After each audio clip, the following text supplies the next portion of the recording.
Así estamos ahora y no nos queda más que hacer la invitación a todas las personas que se cuiden y que traten de ver de qué manera se protegen, de manera de que no vayan a ser objeto de una imputación falsa o una imputación que por algún tipo de rencor lo que hacían era terminarlos de criar en el crimen. Y esa es una de las cosas que yo también mencionaba en esas preguntas que me hicieron, porque utilizaban, o sea, los criminales utilizaron también a los menores para cometer delitos. Entonces, o sea, estamos saliendo de eso, ¿verdad? Al final, ya salimos de eso. Los menores eran... Al final un menor era utilizado para ir a cometer un homicidio, ir a traer dinero de la extorsión. Bienvenidos todos. Tenemos el placer y el honor de tener a un colega al cual yo lo considero como un amigo, ¿verdad? Como un mentor. Y también por la experiencia que él tiene, pues es una persona altamente confiable y altamente conocedora del derecho, ¿verdad? Especialmente del área penal y de otras áreas, ¿verdad? Muchas áreas más. Está con nosotros este abogado con el cual también tuvimos el honor de hacer el segundo podcast, que ha sido bien exitoso. Y vamos a hablar de temas libres, ¿verdad? Porque aquí hay mucho de qué hablar, de actualidad. Así es que no se pierdan este podcast que va a estar, pero muy, muy especial este día. Así es que bienvenido, Gilberto. Un placer Moisés. Tenerte acá. ¿Cómo estás? Gracias, Moisés. Un placer estar aquí con ustedes de nuevo. Ya teníamos días de no vernos, pero he estado un poco mal de salud. Pero ahí vamos, gracias a Dios, ya saliendo poco a poco. Y contento y alegre de verte bien y siempre con éxito y ayudando a la población reclusa a salir de sus problemas legales. Te felicito porque veo que has crecido en 2 años casi ya. 2 años llevamos ya el proyecto. Fue en febrero del año pasado que iniciamos, que comenzaron, ¿no? Correcto. Ya estamos casi 2 años. Sí. 68 con la ayuda de Dios y hemos hecho todo, y tu perseverancia y el buen trabajo, creo que ha hablado mucho por ustedes como despacho. Y los felicito y que sigan en la misma sintonía. Muchas gracias. Aquí queremos hablar, ¿verdad?, contigo de temas técnicos, pero también desde el punto de vista humano y desde el punto de vista ético, así como también de algunos temas específicos, como por ejemplo las reformas, ¿verdad? Algunas reformas que podemos ir hablando. Como digo, va a ser un tema así abierto para que podamos tener libertad de hablar como una plática, ¿verdad? 2 años han habido muchas reformas. Sí, mucho tema de qué hablar. Uh-huh. ¿Y qué opinas tú de la ética que tiene que tener un abogado en el litigio? Considero que la ética del abogado es lo primordial que debe tener un profesional del derecho y cualquier profesional en cualquier área que se desempeñe, puesto que cada quien a la hora de juramentarse hace un juramento en el cual promete y se compromete a trabajar de manera ética y a ayudar a la población, ¿verdad? Más que buscar hay personas que estudian y creen que ser profesionales para ganar dinero y ser exitoso, ¿verdad? Y es al revés. Uno debe estudiar y tener en mentalidad servir al prójimo, y que nuestra profesión no sea para enriquecernos, sino para ayudar a los demás en la medida de lo que sea posible, ¿verdad? Así es. Recuerdo hace casi 2 años hablamos del tema de los 10 mandamientos sí, cierto, de los abogados. Hablábamos de uno de esos mandamientos, es que el abogado tiene que servir, tiene que tomar el caso, dijimos, como si nosotros fuéramos los que estamos en la situación. Así ¿verdad? es. Eso es parte de la ética también. Y así también, ¿cómo consideras tú el que un abogado hable de otro abogado para tratar de desacreditar el trabajo que se hace sin conocer realmente la situación? Yo he manifestado siempre a lo largo de la carrera que una regla de oro de todo profesional es que uno como profesional nunca debe hablar del trabajo de otro colega. ¿Por qué? Porque cada caso es diferente y no todos los casos son iguales. Entonces, no es ético hablar del trabajo de un colega y decir, no, mire que hay personas que por tal de quitarle el cliente a uno o por tal de tener más clientes o de engañar a los clientes, le dicen, no, miren, ese abogado es malo, no trabaja, hace aquí, hace allá, bla, bla, bla, bla, bla. Entonces considero yo que no es ético hablar del trabajo de otro abogado porque al final Cada abogado sabe cómo lleva su proceso y cada proceso es diferente. Usted puede tener 3 casos de homicidio y ninguno de los 3 casos se parece. Cada caso es diferente, desde la persona que está siendo procesada, desde el penal en el que está guardando prisión, desde las medidas o de la pena o de todas las circunstancias que rodean el caso pueden ser diferentes y no necesariamente un caso es igual a otro. Entonces eso a mí no me permite que yo pueda hablar del trabajo de un colega, ni mucho menos tratar de hablar mal de él solo para quitarle sus clientes. Cada quien ejerce su trabajo y como le dije yo la vez pasada, no hay mejor marca que el trabajo que uno hace. Eso es la clave. A usted depende, si usted es buen abogado, usted lo recomiendan, y si usted es mal abogado, a usted nadie lo va a recomendar. Así es. O sea que más que las palabras, ¿verdad? Son los hechos. Las acciones. Las acciones. Las acciones, porque al final lo que habla son las acciones. Y a veces uno también en un proceso puede darlo todo, pero ya las circunstancias o el juez ya tenía ya la sentencia ya en su mente, ya la tenía ya planeada, y por más que uno haga y trabaje y se desviva y haga, ya hay factores que ya han llevado al juez a tomar una decisión de la cual usted no lo va a sacar, como cuando es favorable o desfavorable, ¿verdad? No, así es. Y hablamos contigo también de las apelaciones, ¿verdad? ¿Te acuerdas de que las hablamos apelaciones también? Porque todavía hay una instancia más, ¿verdad? Todo proceso penal tiene 3 rounds. El primer round es la primera instancia, la segunda es la cámara que se puede acceder a través de la apelación. Muchas veces mucha gente no tiene esa información, y lo he visto mucho últimamente. Fíjate que creen que ya hubo un fallo y ya no se puede hacer nada, cuando todavía hay otra instancia de la que hablamos, de las apelaciones, de los procedimientos abreviados, también hablamos contigo. Es falta de información, ¿verdad? Porque a veces la gente cree, en la vida la gente cree que con la primera respuesta que se le da hasta ahí tiene, y nunca hace una segunda consulta.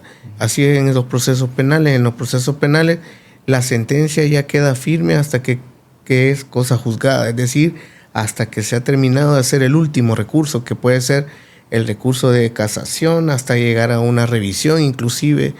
Y la cosa es nunca dejarse vencer y terminar, ¿verdad? Si usted cree que existen elementos de convicción que pueden llevar al juez o a la cámara o a un magistrado a cambiar el giro de la sentencia o a repetir una vista pública, entonces lo mejor es interponer un recurso, llámese apelación, llámese casación, llámese revisión. Lo importante, siempre he dicho yo, que es intentar. Porque si quedarse con los brazos cruzados, que ya los condenaron a 30, 40 años y ya no se puede hacer nada. No, todavía se puede interponer recursos. Un recurso de apelación, una casación, que no es algo que va a ser de la noche a la mañana, que la Cámara o la sala va a resolver si positivo o negativo. Pero lo mismo sería estar esperando que se cumpla la sentencia y no interponer ningún recurso. Es mejor interponer un recurso, y quién sabe si en el proceso el recurso pega y al final es favorable al imputado y le va a recuperar su libertad, o se ordena que se repita una vista pública y en la vista pública se puedan presentar nuevos elementos de convicción que puedan llevar al juez a establecer una absolución. Todas esas cosas la gente las desconoce. Hay personas que se cierran y dicen, no, ya mi hijo ya lo condenaron, o a mi familiar ya está condenado y ya no hay nada más que hacer. Sí, y quizás es la parte emocional y no la información la que ahí impera, ¿verdad? Correcto.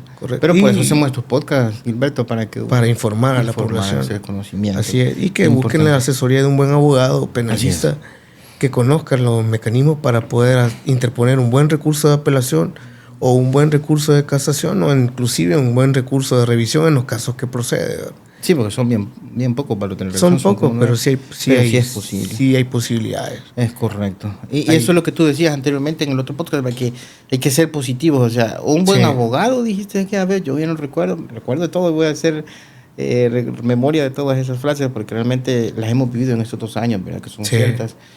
Tú decías en ese entonces, ¿verdad?, que puede ser que existan casos complejos, pero no imposibles. Y un caso imposible no existe. Lo que es un caso mal llevado, mal trabajado. O sea, ahí estamos diciendo de que, de alguna manera, si hay un error ahí, o sea, que lo haya cometido el juez, O sea, la Cámara lo puede rectificar, ¿verdad? Correcto. Se puede seguir trabajando hasta llegar a la etapa final. A la etapa final. Incluso después, con el beneficio penitenciario, puede hacer que el reo salga todavía más. Ahora existe lo que es la redención de la pena. Y eso es automático, ¿no? Y es automático. Y el reo condenado puede inscribirse, trabajar, hacer trabajo penitenciario, y día trabajado le cuenta por 2 días. Ah, exacto. Y puede ir abonando su pena hasta poner una pena de 10 años, reducirla a 5. Y así, la redención de la pena es un mecanismo, incluso que hay muchas personas que dicen, no, a mi familiar lo están utilizando para trabajar en la calle, pero a la vez está capacitándose técnicamente para salir a la calle a ser un sujeto de provecho, un sujeto ya reinsertado a la sociedad, que puede trabajar, que puede desempeñarse, realizar labores que antes no realizaba, y que ahora él, en lugar de estar en ocio penitenciario, ha logrado aprender nuevas habilidades, nuevas capacidades técnicas y desarrollarlas para luego salir a ser un sujeto de provecho para la sociedad, incluso un emprendedor, etcétera. Eso se llama reinserción integral, que es lo que y sale más rápido también. Sale más rápido y puede recuperar mucho más rápido su libertad. Igual, y si se hiciera un beneficio penitenciario, una libertad condicional anticipada, una libertad condicional, me imagino que el equipo técnico disciplinario del Consejo Criminológico del Penal establecería que hay una reinserción favorable con probabilidades altas de una reinserción, la cual le serviría a él para recuperar una libertad y acceder a una libertad condicional, ya sea anticipada o una libertad condicional ordinaria. Entonces considero que son varios temas. Que son varios temas. No es que solo el fallo ya, y estamos dejando quizás un 80% del trabajo de caso. Sí, así es. Es increíble. Yo quiero contextualizarte ahora de un tema que hablábamos antes de entrar acá, y te voy a contextualizar con unos hechos, ¿verdad? Con una historia. Se dio hace un par de meses que subieron un video en el cual estaba una persona en la cual pues esta había sido condenada por un delito contra la indemnidad sexual. No sé si era violación o agresión de una menor. Entonces, al verlo allí, hubo indignación social y dijeron, ¿cómo es posible que una persona que haya hecho o cometido un delito tan grave esté ahora trabajando en un lugar icónico? Entonces empezaron a hacer mensajes. Esto fue un motivador para que hubiese una reforma en relación a ese delito, ¿sí o no? Sí. Y quisiera que me dieras tu opinión técnica y legal. Nosotros no hablamos nada de política, nada por el estilo, porque no tiene nada que ver con este tema de este podcast. Pero quisiera que me dieras tu opinión técnica y práctica sobre esta reforma, si es realmente aplicable, cuándo se va a aplicar, porque hay mucha gente interesada en saber de este tema. Sí, lo que pasa es que ya me recordé el caso, es específicamente es de un joven que se dedicaba a pintar. Exactamente. Y estaba haciendo unas pinturas en el centro histórico, creo. Correcto. Y una persona que tuvo la calidad de víctima por el delito de violación agravada de menor incapaz lo reconoció y dijo y estableció que cómo era posible que esta persona estuviera haciendo ese trabajo, o que tuviera calidad de artista en lugar de ser ya imputado y procesado. Es comprensible desde el punto de vista de la víctima que ella sintiera cierta apatía o molestia al ver a la persona que le había causado un daño a la integridad, a la indemnidad sexual de una menor familiar de ella. Así es. Pero también existe la reinserción social, y en este caso el señor pues ya estaba cumpliendo con su pena, ya estaba en la fase de confianza, estaba haciendo sus trabajos de reinserción social y lamentablemente... Quizás tenía hasta talento, pero... Sí, tenía talento.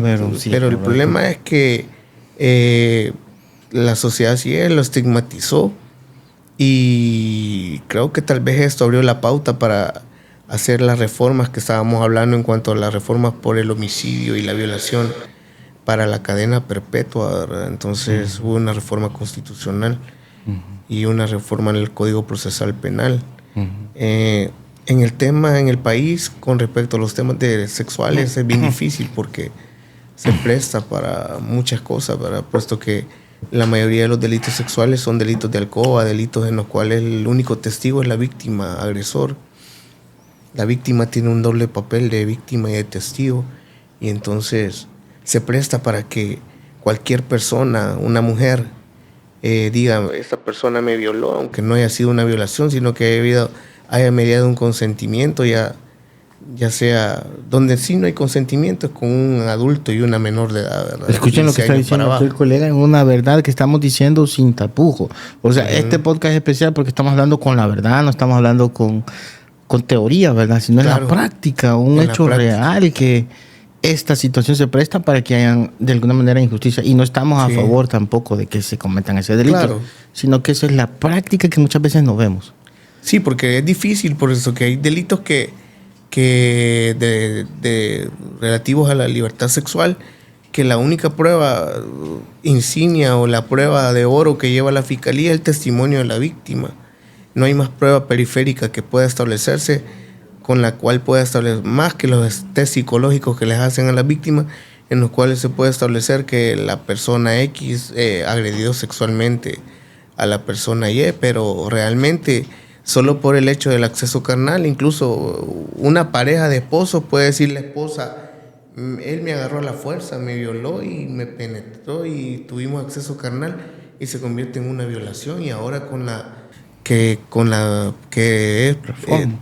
pena que es una pena grave, de las más graves, una cadena perpetua, de la cual considero que el principio de proporcionalidad de la pena debió haberse considerado en estos temas, y que debería haber prueba más contundente para poderle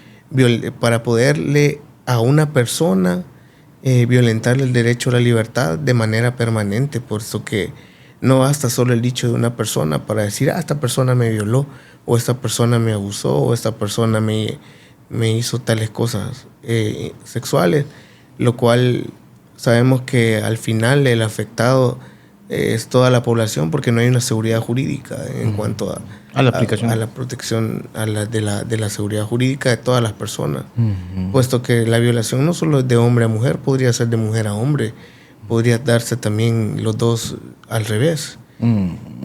Pero así estamos ahora, y no nos queda más que hacer la invitación a todas las personas que se cuiden y que traten de ver de qué manera se protegen, de manera de que no vayan a ser objeto de una imputación falsa o una imputación que por algún tipo de rencor o alguna motivación móvil espurio, como le decimos nosotros los abogados, haga que estas personas pongan una denuncia o calumniosa, digamos, ¿verdad?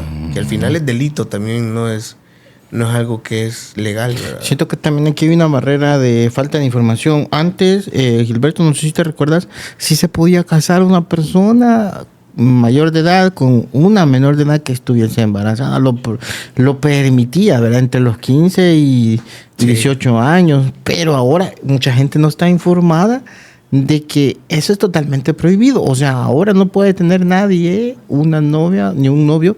Ninguna persona mayor de edad puede tener, o sea, legalmente. Y a veces a mí me preguntan en algunos mensajes, ¿verdad? Si va a tener problemas por eso. Y le digo, claro que sí, o sea. Yo conozco casos de personas que tienen 17 años, jóvenes que tienen 17 años, están en el colegio, y la novia tiene 16 años.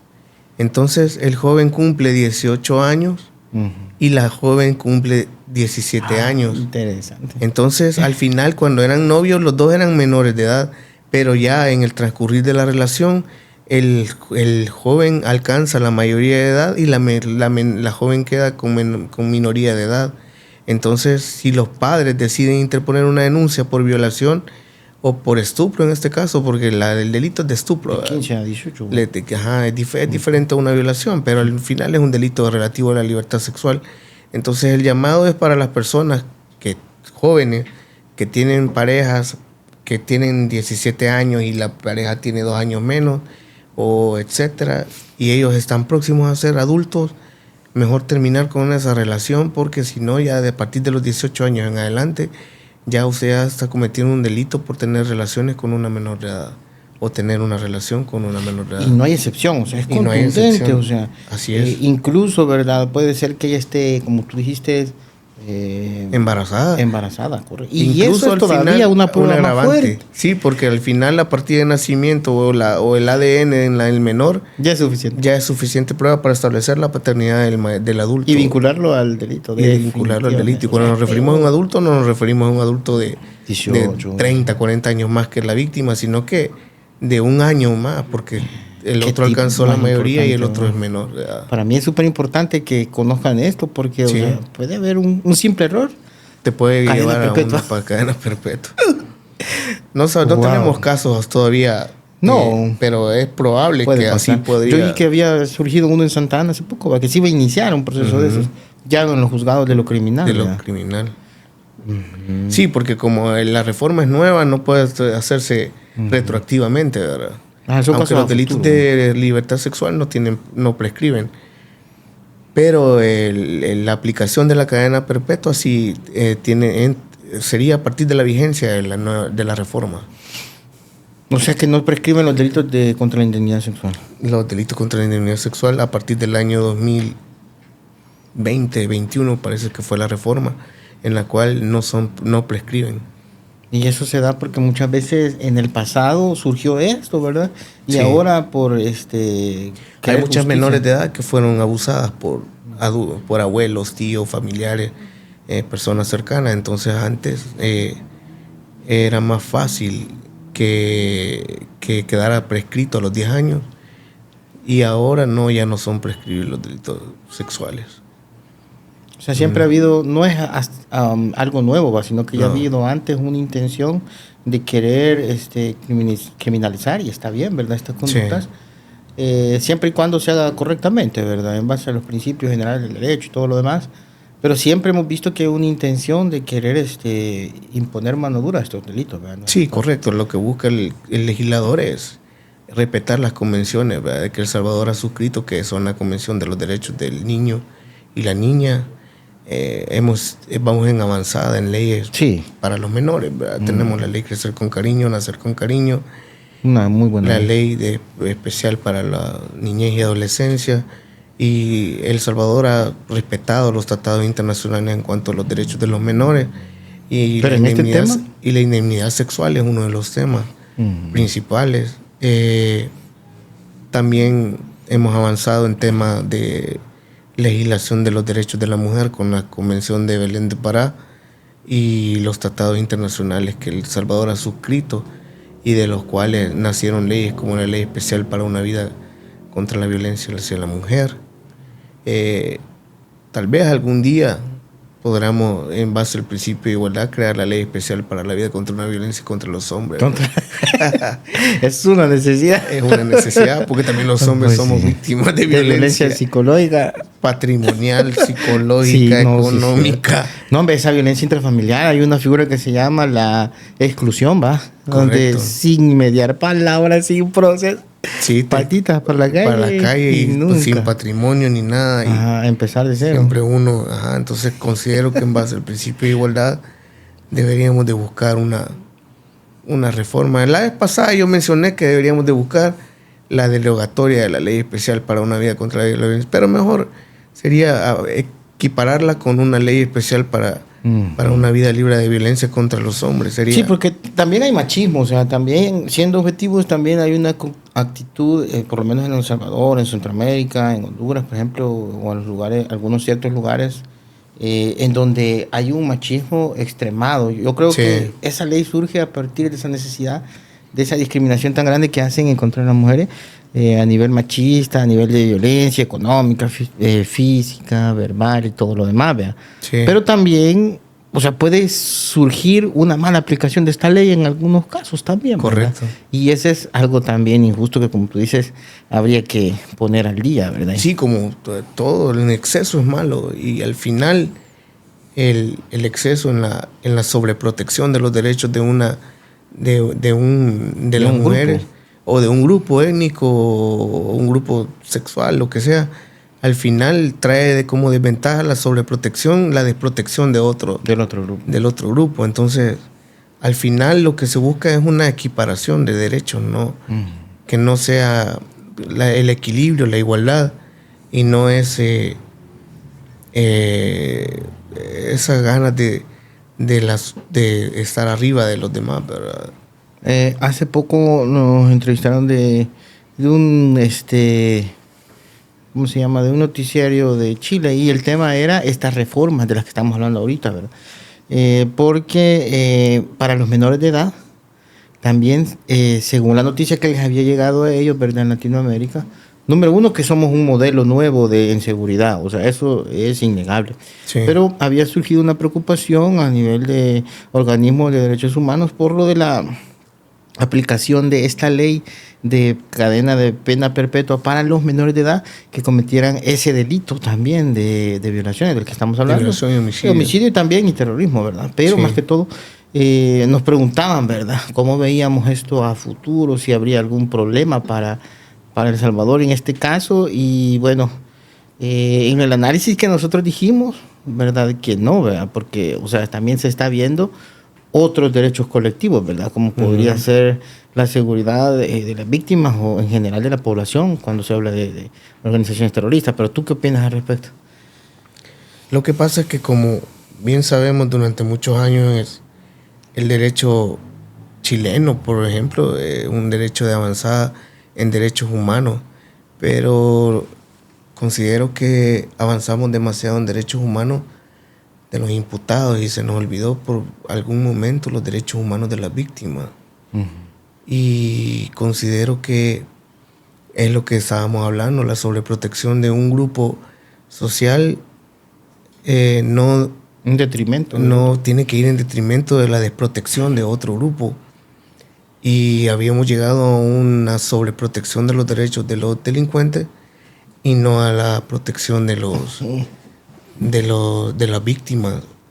El Estado salvadoreño ahora ha dado un cambio radical y es un modelo a nivel latinoamericano y a nivel mundial quizás, Sí. en cuanto al combate a la delincuencia, el cual se ha logrado erradicar algo que era impensable, porque vivimos durante 30, 20 años bajo la zozobra de grupos criminales, pero ahora con las reformas constitucionales y, bueno, reformas procesales penales y penales, considero que lo que se ha buscado es proteger los derechos de las personas honestas, de las personas, del ciudadano honesto, y no en detrimento de los derechos de los delincuentes, porque al final se les han respetado sus garantías, como son la vida, el derecho al debido proceso, el derecho a un juicio justo.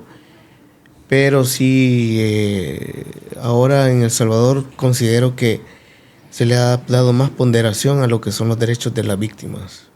Así Y es. eso Esto se garantiza refleja también. un modelo a nivel latinoamericano y mundial prácticamente para lograr lo que es un nivel de seguridad amplio.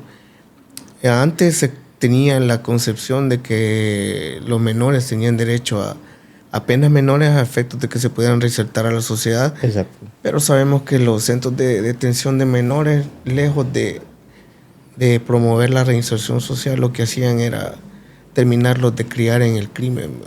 Y esa es una de las cosas que yo también mencionaba en esas preguntas que me hicieron, porque utilizaban, o sea, los criminales utilizaron también a los menores Para cometer sus para cometer ilícitos. delitos. Entonces, o sea, estamos Sí, saliendo de eso, ¿verdad? Al final, ya salimos de eso. los menores eran...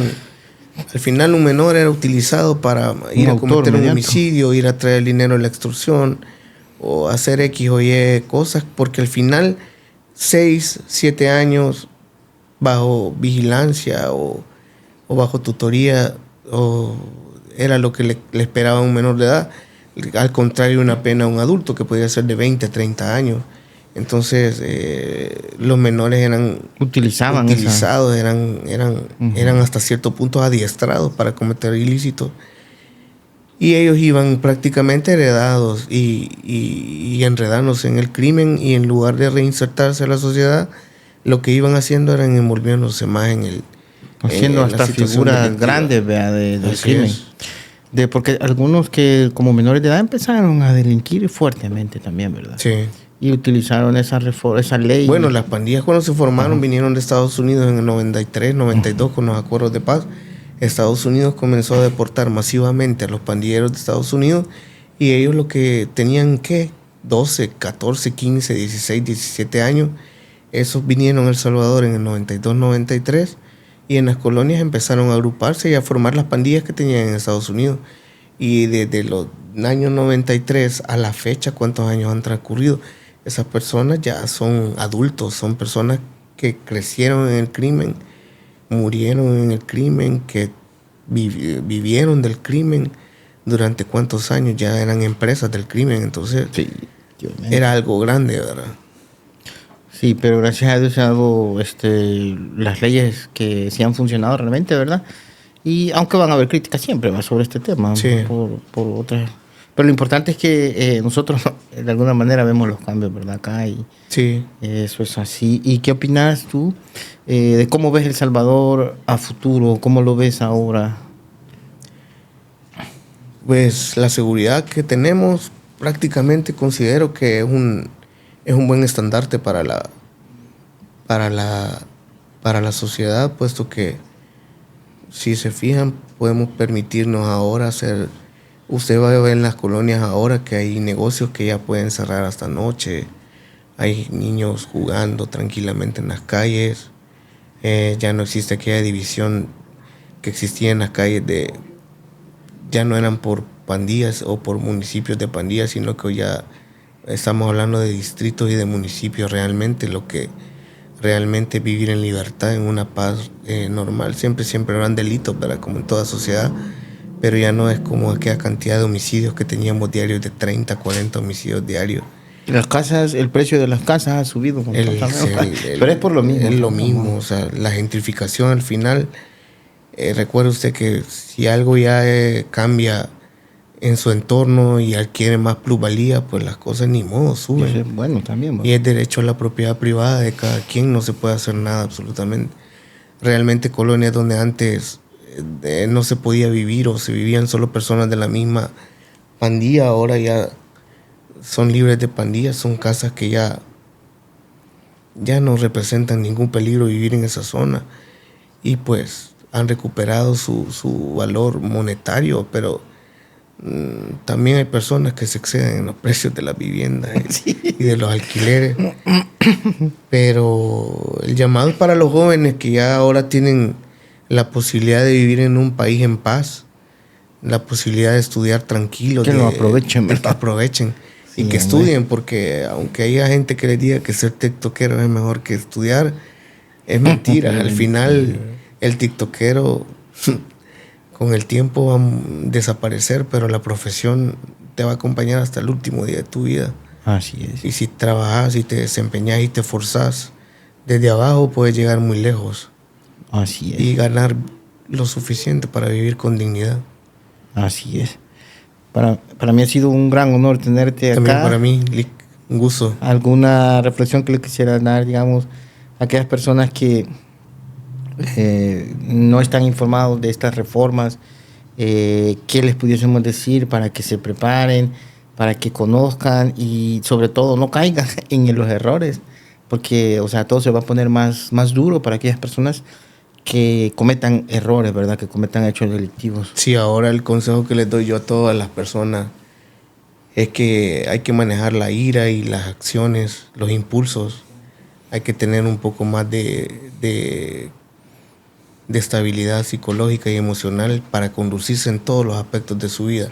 En el trabajo, en la escuela, en la casa, en la calle, manejando. Porque así como es de fácil ahora cometer un ilícito, una acción que pueda llevar a terminar en la cárcel, es tan fácil como que te tomen un celular y te graben peleando en una calle con otra persona porque se te pasó un alto, o porque te cruzó la moto, o porque te pasó llevando el retrovisor del vehículo, o porque no lo viste y le pasaste el carro encima, o porque ahora todo, hay cámaras por todos lados,